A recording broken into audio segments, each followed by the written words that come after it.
Wouldn't it be awesome if we had a manual that could help us through life? Well, lucky for you, we got a podcast for it. Welcome and join us as we find out kung may prescription ba sa life as we sit down with extraordinary people who have a little more experience, life lessons, and wisdom to share to inspire all of us to be just as awesome. Kwentuhan lang tayo from adulting, food, wellness, staying healthy, love life, to loving life and everything else in between. We're your hosts. I'm Justin Quirino. I'm Erin Cristobal. And I'm Dr. Shari Chua. Thanks for being here with us today. Samahan niyo kami as we talk about life to find the answer to the question kung may prescription nga ba sa life? Real talk to. Let's get started.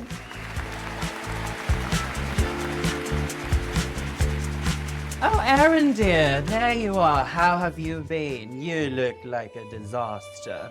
I'm okay. Kaya pa naman. Bawal gumive up sa life, di ba? I wish I can believe that, dear. You know, otherwise. Well, things have been hard, pero ganyan talaga yung life minsan. Ups and downs. Well, how are the kids? How is your husband? Which one are you talking about? Which kid? Inka, Joel, David, Jay? I forgot how many kids do you have? 10 And ba? they're all like godchildren. All. You haven't given gifts to the last 3. Parang wala naman ako simbahan nung bininyagan mo yung lahat. Well, I gave you the invitation. Hindi ka lang pumunta. But that's okay. That's okay. Well, Nandito na tayo. Well, yes, I assume that it is your husband's doing. Ah, yes. My husband. All this? Eh, kasi naman, nagbabasketball siya kasama ng mga barangay friends niya. Tapos, nandun lang ako sa bahay. But that is not acceptable. He is a married man now. Di ko naman makontrol yung mga ginagawa niya, di ba? So, what can we do? What can we do? Buti na lang may business pa ako. Oh yes, I remember this barbecue business that you have. This is a passion project of yours. Sa fashion. Fashion dati. Ngayon, ang dami-dami ng orders, ang dami nangyayari, tapos ako lang ang bahala sa lahat. Bata, barbecue, loneliness, ang dami. I can't imagine how you can manage, but no wonder you look like that. But is your husband helping you with the business?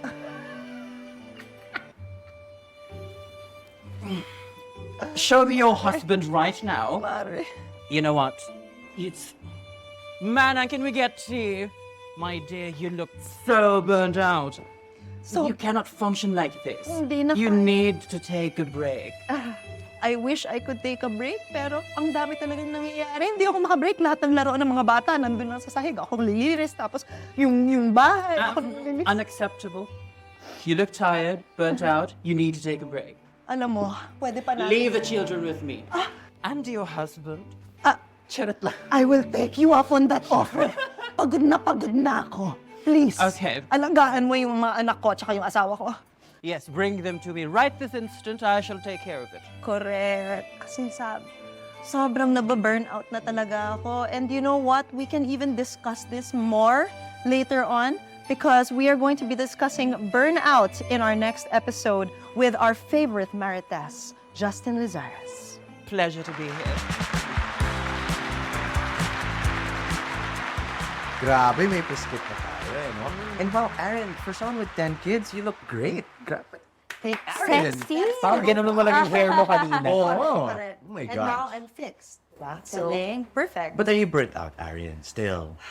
In Sa life? You know what? I was. Oh, It has calmed down. just calm down. E di sana all mari. Diba? Kasi nandito, si Justin Luzares. Yes, di ba? Pleasure. Pleasure. Justin? Bakit may accent pa din ako? Wala na tayo sa skit, Alam diba? mo, Wala ka na tuwalya eh. wala ka ng tuwalya. Napunta sa akin yung invisible. Because I'm gonna be like this if I want to. And I Don't be, please. Don't even. Shall we not even start, Justin? Pag may Ben and Ben, meron din. Justin Just. Yes. Justin Just, yes. Okay Welcome to the lang yun. Justin and Justin Justin show featuring Doc Sherry and Erin. Yes. Yung kami. guest. Yung guest. Hello. Kami yung nasa couch. But you know what? We're talking about burnout. Very important topic talaga yan. Yeah. Yeah, like I've definitely been burnt out. Numerous, I'm maybe even burnt out right now, no? But let's go through the definition of burnout. Mismo, okay? Okay, we happen to have it right here. So let's get into it, shall we? And defeat the Huns. Okay, Justine Luzares, did you know? Burnout is this, the feeling of emotional, physical, or mental exhaustion that happens as a result of excessive and prolonged stress. Yan. Emphasis on prolonged to, Mare, no? Oo. Stress. Yan. So ano kayong mga stressors natin sa buhay na prolonged pa rin? Nandyan pa rin sila. Hala. Marami yan. Marami. I mean, if people are working, for sure, at Yun some din. point, di ba? Yun din. Work. Kasi nga mga alipin tayo ng salapi, 3 palakpak sa power! Power! Payaman. Networking tayo kata. So yun na nga, kasi I only usually accept projects like 3 projects in a month. Pero nung June, sabi ko, okay, parang gusto ko mag-take risk. Parang kaya ko naman. So, in-accept ko, 11. Wow! Power! Power!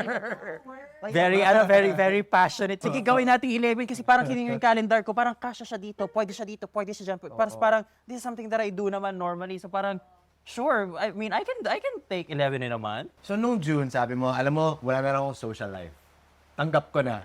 Oo, parang Puro work ganon. to. Oo. Oh. Kasi I had a goal in mind then, nung June. Parang by the end of June, I should be able to purchase this. Are you comfortable saying kung ano yung thing na yan? But it's a gift from my parents though.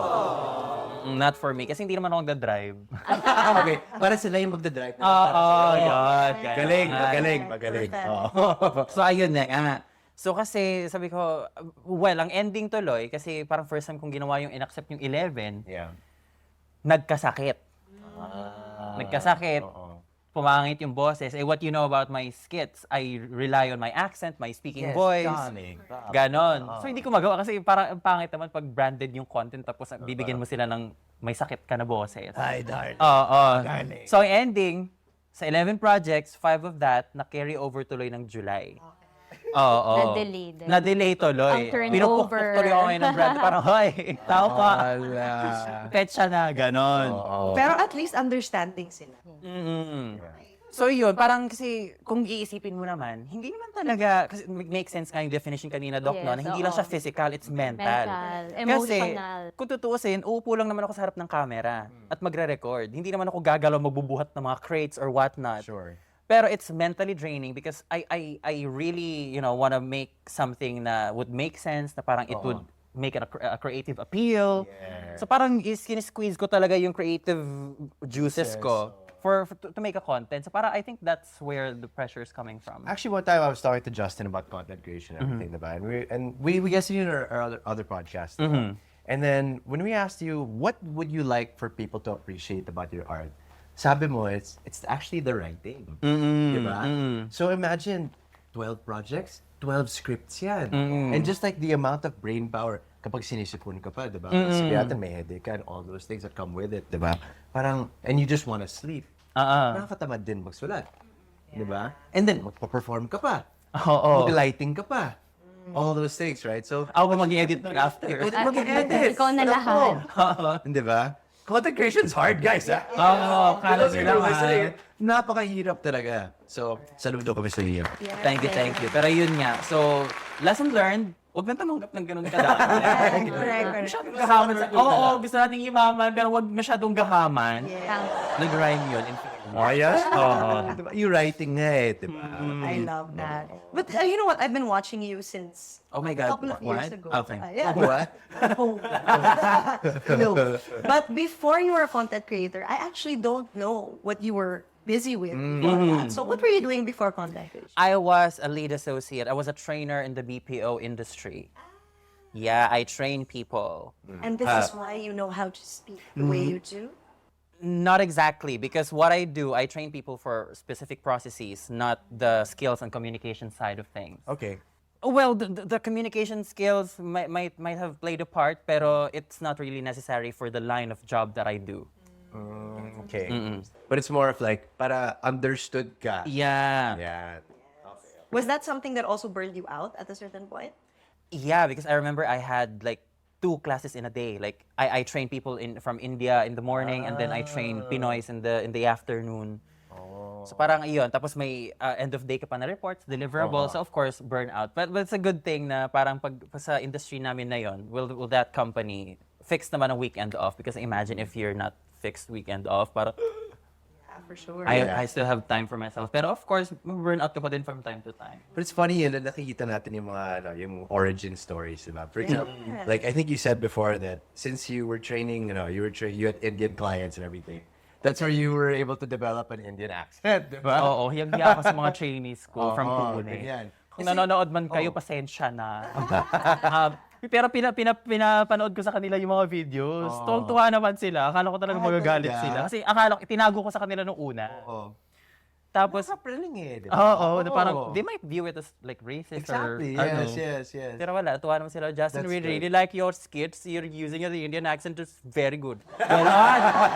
Hindi mo binabastos. Embody. Ayun. And that's a hard line to draw also, actually. Because for example, you could be very well-meaning with your accent, but it's construed as, like, grabe, offensive naman ito. Diba? Yeah. But how do you traverse that? Like, how are there people who do criticize you for your accent? Parang, dapat hindi siya nag-accent ng British ng ganyan. I learned na ganito na lang yung ginawa ko because of course even though how I package it is like not making fun of the Indian people and their accent, it's just showing that I can do that accent or it's I can do accents. Just like yun lang, ganun lang. So I learned that there are still people who's going to misinterpret that. So what I do instead so that I can get away with things, parang if I use an Indian accent, I have to include another accent within the skit. So parang it's like Justin, it's a showcase of his accent, not just making fun of the Indian accent. Yes. Ganun. So, can you say na naging passion mo talaga ang content creation? Yes, writing was my passion before. Yeah. So I remember back in college na I used to write like, alam mo yung mga confession pages? So I would write stories na parang behind the pen name and then I publish it there and then people will just devour the story na parang, so parang ang saya nun para sa akin. Tapos nung not exactly content creation, but again, yun nga, writing. But, when the opportunity presented itself na parang, you can do skits na on TikTok na parang I can write my own stuff. Yeah. I can act on my own stuff. Yeah. So why not? So this is something that I'm really passionate about. Kasi, well, before zero stake siya because it's just a creative outlet. It's just a hobby. Yeah. So parang, my own time, ganun lang. Naniniwala ka ba na yung passion? Hindi po, char. Uulitin ko. Naniniwala ka ba na ang passion pwede siya mag-lead to burnout? Yes. Kasi even though you're passionate about something, people will always have a saturation point. Kahit sobrang mahal mo, Parang kung talagang, when someone talaga is deeply passionate about something, parang ibubuhos mo talaga lahat, i-invest mo yung lahat ng time mo, siguro mako-consume yung energy mo, di ba? Oo. Hanggang sa ma-drain ka na. It depends on the person. Pero for me, kahit passionate ka about one thing, you also have to think about your own. Dapat ilimitan mo yung sarili Prioritize mo. self-care. Prioritize yourself. Oo. But with regard to that, sige, passionate ka na sa content creation, right? But like you said also, there's so much that goes on behind the scenes sa content creation. Setting up the camera, writing, acting, retake, edit, lahat. Diba? Would you say that the field of content creation is a field wherein you can get burned out very easily? Yes, absolutely. Especially if you're like a one-man team like me. Isipin lang ng mga tao na parang, ang sarap naman yan mga camera, tapos mag-acting lang mga yan. Hindi. There's like, maraming nangyayari sa likod ng mga videos na pinuput out namin online. So, definitely, may mga ibang trabaho ba na mas prone to burnout? Yes. Sure. Pero content creation, it can still burn you out. So, and, I'm sure you guys can relate to this also, no? In content creation kasi, you're also, I guess, pitted up against other content creators. So may comparison. Yeah. And for example, let's say for me, my weakness is consistency sa pag-post. I can make a great post, sure. I can make a great video, funny video. Pero tamad ako mag-upload consistently. Mag-post consistently. Mag-copyright consistently. You know what I mean? So, with regard to that, and you're comparing yourself to other people who are like, oh my gosh, every day, isang post, dalawang post, minsan tatlong post, di ba? Is that something that you're prone to? You're like, oh my gosh, these other creators are posting so much. Ako, but ganito lang. Siguro when I was starting, mindful ako sa ganyan. Pero as nag-progress ako dito sa journey ko sa content creation, parang sabi ko na parang, I mean, people still enjoy my content kahit 1 week or 2 weeks ako hindi nag-post. When I post something, parang they still consume it naman. And it's no use if I compare myself to other content creators because they have their own branding. What works for them, sure, good for you, it works for you. But for me, it's not. Kasi it's not sustainable for me. Siguro, i-compare ko dati na parang, ay, ang galing ng pagkakagawa niya. Everyday siya nagpo-post. Ako, bakit hindi? Tamad ba ako? Ano ba ako? Hindi ba ako ganun kasipag? Yeah. Pero na-realize ko na parang ang content ko naman kasi, it takes time to develop. So parang, I'd rather post like 1 video in a week or in a month kaysa naman sa patapon lagi yung mga post ko. No shade intended. So, Quality. Yes. Yeah. Diba? Saka alamat. Okay, but you know what? Yun nga. So burnout can definitely manifest itself. As you said, nung June, diba? Colds, headaches, ganyan. Yeah, agree. How do you handle it? Agree tayo. funny nga nito kasi, I'm not sure if Tita can remember this, may handler. Kasi ang nangyari, pinupukpok ng brands, di ba? Parang, ay, kasi may sakit kasi si Justin, ganyan. So I had to send Tita like a voicing na, Tita, ito yung pruweba, Tita, na iba talaga yung ano ko. Iba talaga yung boses ko. Ito yung resibo. Oo. Okay, so it's a good thing na na-prevent ko siya from developing kasi alam mo yung mararamdaman mong magkakasipon ka na kasi makati na yung dito, masakit yung dito mo, tapos parang makati na tumutulo na siya. Of course, as parang kaya ko naman tong ilaban pa. So parang ganon. So parang the days went on na parang hindi na talaga kaya. Hindi na kaya ng ligo at dasal. Kailangan na ng medication. So it's a good thing that I have Newsep Forte. Wow. Oo. Kasi, I mean, I'm not even sure nga kung I was taking it the right way kasi twice a day ko siyang tinitake. I'm not sure. Can you tell me if that's Every 6 dosage? hours. Okay. So pwedeng more than 2. Pwedeng more than 2. Gagawin ko sana So siyang 4 times cornic. per day. 4 times. Okay. Nice. At bumana sa boses. Oo. Na-move nga lang siya ng July pero hindi nagtagal. Oo. I love that. And we actually have a friend behind Justin right now to represent. I love this friend. I love this friend. I've been seeing this friend since I was a child. Yeah. Same here. Hello. Hi, Long Ranger. Say hi, guys. Hi, Long Ranger. So, Justin, because you're doing your passion as your job. So, how do you keep the spark alive considering ang dami-dami mong ginagawa and sometimes it can be a little overwhelming? How do you keep the spark and the passion alive in what you do? Balik ako dun sa kanina, sabi ko nga kanina, this started as a hobby, like a creative outlet, zero stakes. So parang masaya ka lang, post ka lang. But the time that it became like a whole job, parang hindi na siya ganun kasaya. Parang hindi na siya like, okay, I'm gonna post, I'm gonna write because there's this brand that I'm working with, ganon. Pero of course, love ko pa din naman yung ginagawa ko. Pero iba na yung feeling kasi trabaho na siya. Hindi na siya creative outlet lang. So, ang ginagawa ko para at least ganahan mo lang ako or like maging passionate pa rin ako sa ginagawa ko, I try new things. Like for example, kung dati sa mga projects ko dati, ang ginagawa ko is 1 camera setup lang siya, nakaharap lang ako, tapos yung mga kausap ko kunwari is voice over lang. So why not I incorporate like another character? Why not I explore another universe kunwari? So dati nagsimula ako sa mga accent lang. So now I do like school skits, office skits. So you change it from time to time. You know, mga ganon. Explore new stuff, ganon. Explore new approaches. Kasi dati green screen, ngayon paminsan-minsan.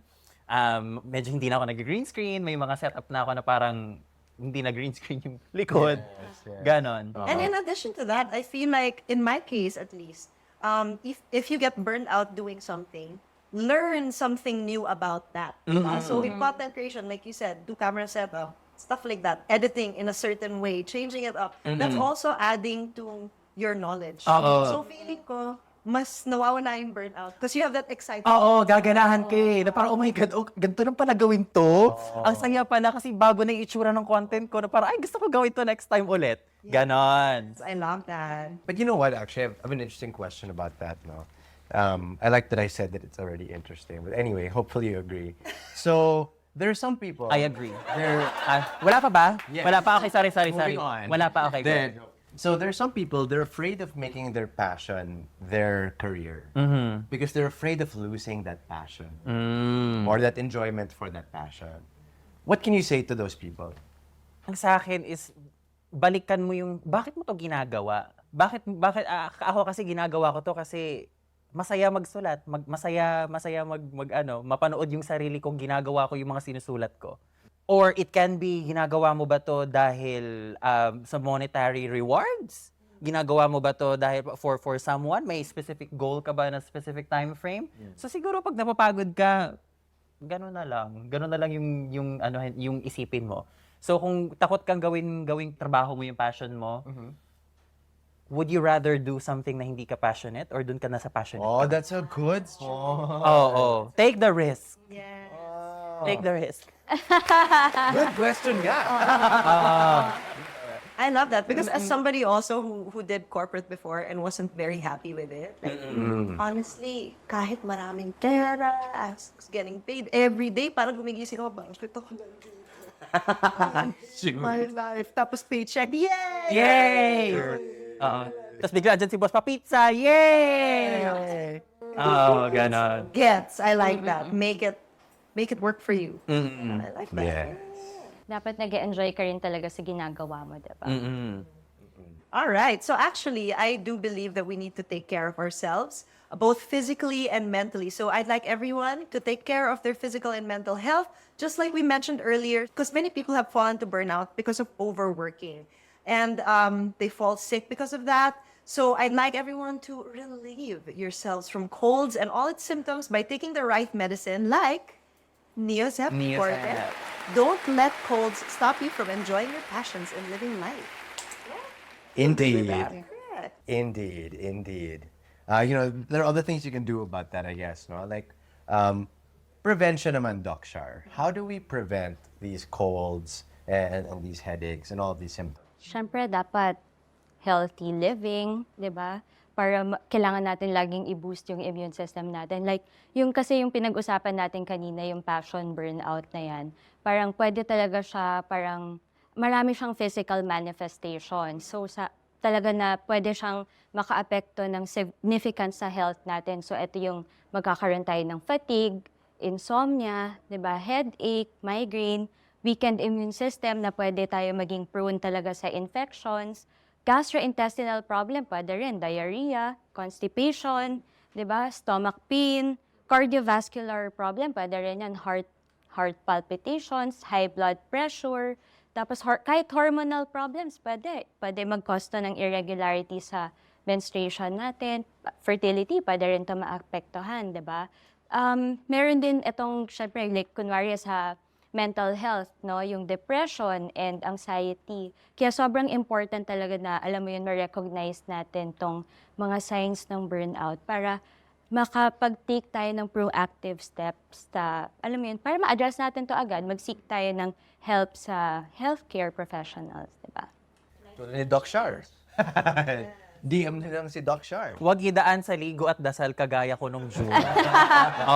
Learn from that. Pero usually kasi if I have colds, it would normally last for like 2 weeks.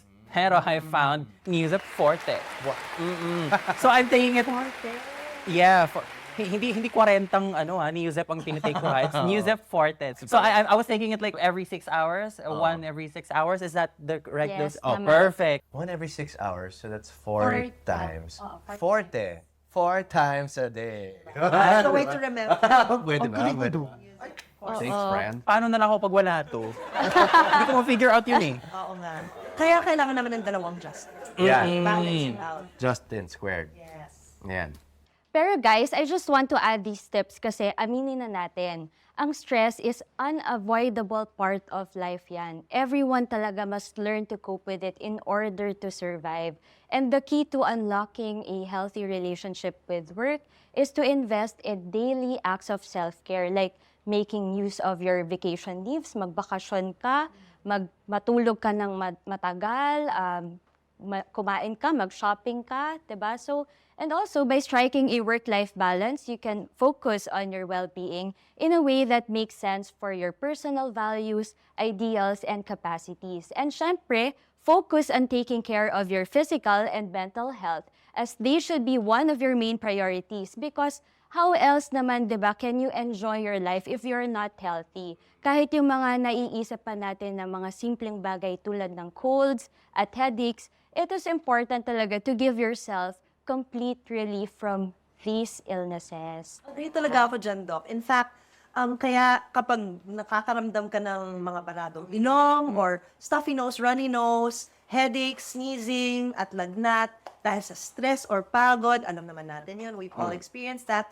What I do is I take Neozep Forte para sa kompletong ginhawa mula sa sipon at lahat ng sintomas. Same.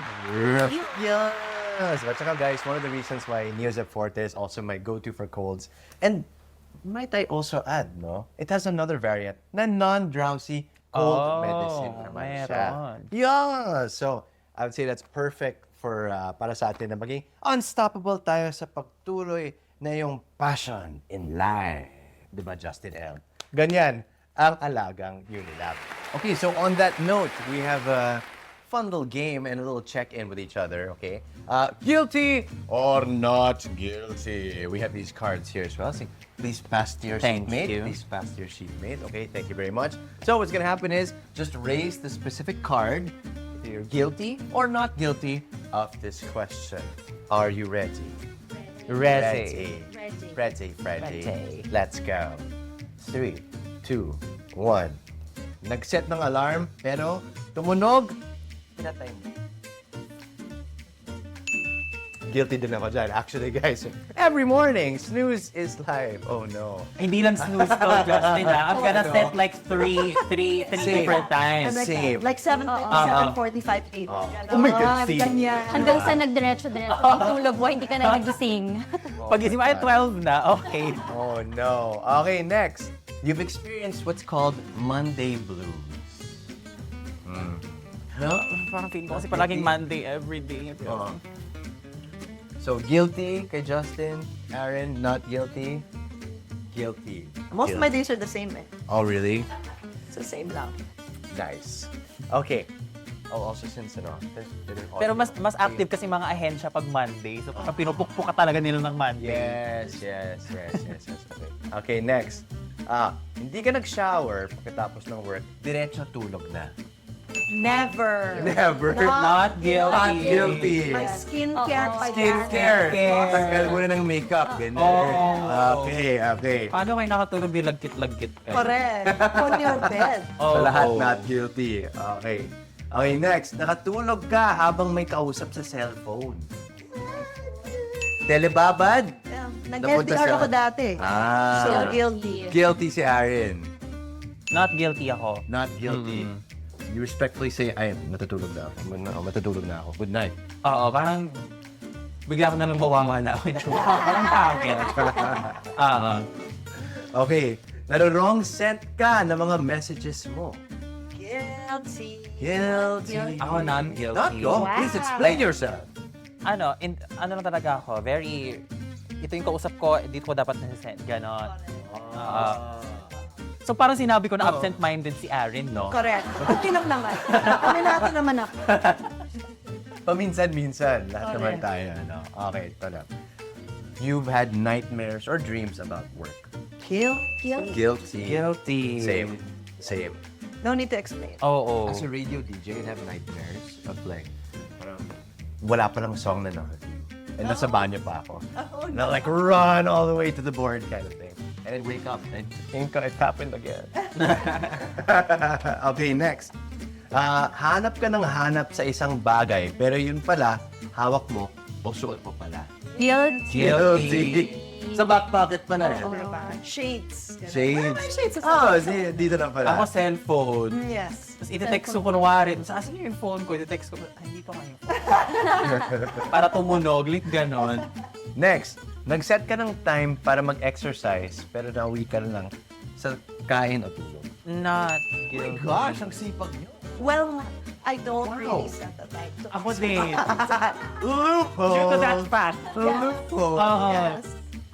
Kasi if I thought of it, let's do it. Yes. Talaga? Ganon. It's not like I'm going to Okay. exercise at 8:30 on Wednesday. So, was there ever a time you're like, I'm gonna do it, but then you're like, nah, tulog na lang. No. Wow. If I want to do something, I will do it. If you package it that way, guilty ako. Okay. Next. Yung napapasana all ka kapag nakikita mo ang social media ng mga kaibigan mo na palaging nakabakasyon. Sana all. Guilty for me. Ako not guilty. Ang isip ko lang, love that for you, babe. Love that for you. But I wish I were with you. Take me with you. Yes. Hindi lang sana all, sana me. Yan. Sana me. Okay, so something to take away from this little game of assessment. If you're guilty for most of these items, I believe it's prime time for you or me to take a break and indulge into something that can reignite your passions. Beautiful. Yeah. Beautiful. I love that. And I love talking about passion with you, especially as a comedy content creator. So Both of you guys. Yeah. Very Both of you difficult. Oh. But Yeah. I'm so thankful that I got to pick up all these little tidbits from you. So Yeah, and of course, get to do improvs with you kanina. Saya na. I love Of that. course. More. Okay, thank you so much, Justine Luzares!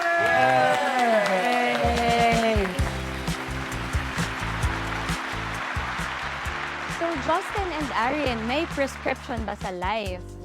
For this particular episode, yes, meron akong prescription sa life na natuto from Justin, because Justin talked about how to be your best passionista self by resting and taking care of your body. Even if you have a lot of work to do, you won't be able to do it if you don't do self-care. That's right, that's Yeah. right. Ako naman, I love what he said about you pursuing your passion as a career. Like for those who are afraid to pursue their passions and make them careers, no? He said, well, would you rather be in a career that you're not passionate about, right? So it kind of reminded me of the quote of Jim Carrey about his dad. His dad was like an accountant, and he wanted to be a comedian, but he didn't pursue it. But he ended up failing as an accountant naman. So Jim Carrey said, you can fail at what you don't want, so might as well take a chance on doing what you want. So ako naman, it's okay to pursue your passion. Basta dapat mag-set lang tayo ng limits. And dapat alam natin when to avoid yung burnout by, syempre, setting realistic goals, prioritizing self-care, practicing yung work-life balance, mag-delegate din tayo and ask help sa ibang tao. Wag natin akuhin lahat, 'di ba? And of course, dapat siguro mag-reflect din tayo and reassess kung nag-a-align pa ba ito sa values, 'di ba natin, and goals natin. Yes. And in line with what you said, no, taking care of yourself, every time you feel like medyo magkakasakit ka na, you know what to do, right? You have to take Neozep-4 and just to make sure na hindi siya lumabas. Right? Ayan. Ganyan ang alagang Unilad. Yan. All right. So thank you so much, everyone, for listening. Until our next episode of My Prescription Ba sa Life? Real Talk to. See ya. Bye.